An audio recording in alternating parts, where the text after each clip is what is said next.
Viancy at Edu ay nahagit nga po sa kamera na palaging magkasama. So, question mark po yan, patano. Ayan, hello po sa Team EDC. Abangan po natin ang partner 19, Shout out po sa inyong lahat. Naway nasa mabuti po kayong kalagayan. Patuloy po natin suportahan si Kalinga Prab at ang buong team. So, magmarathon muna po tayo, isa din po ako sa mahilig magmarathon habang hinihintay ko ang part 19. So dito nga po ay grabe tuwang-tuwa si Kalinga Prab nung nakitang magkasama si Edu at saka si Viancy, kitang-kita sa kamera. At ang masasabi ko po dito ay parang nadadalasan na po si Eds na pumupunta kila Viancy, kasi yun po yung palaging sinasabi ata ni Kalinga Prab na si Edu yung magsusundo kay Viancy para sa ganun ay magkapalagayan ng loob. So panoorin muna natin. Diyan na.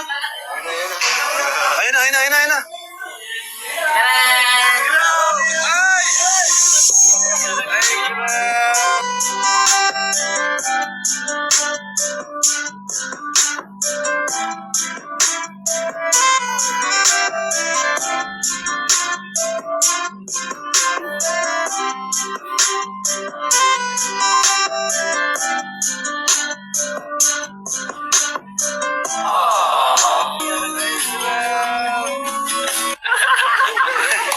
Ay, hindi ka naniniwala sa bulong ko eh. Ayan. Buka dyan, Viancy. Buka dyan sila medit, oh.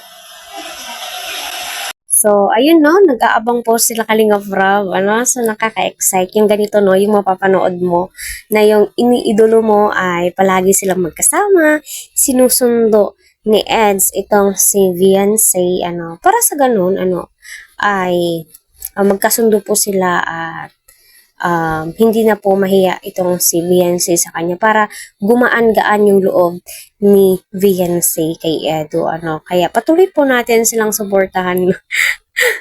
Nakakatuwa, tuwang-tuwa ako habang pinapanood ko po talaga ito. Kasi nga masasabi mo po talagang pure yung hangarin ng Team Kalinga para sa kanilang mga beneficiary, di ba?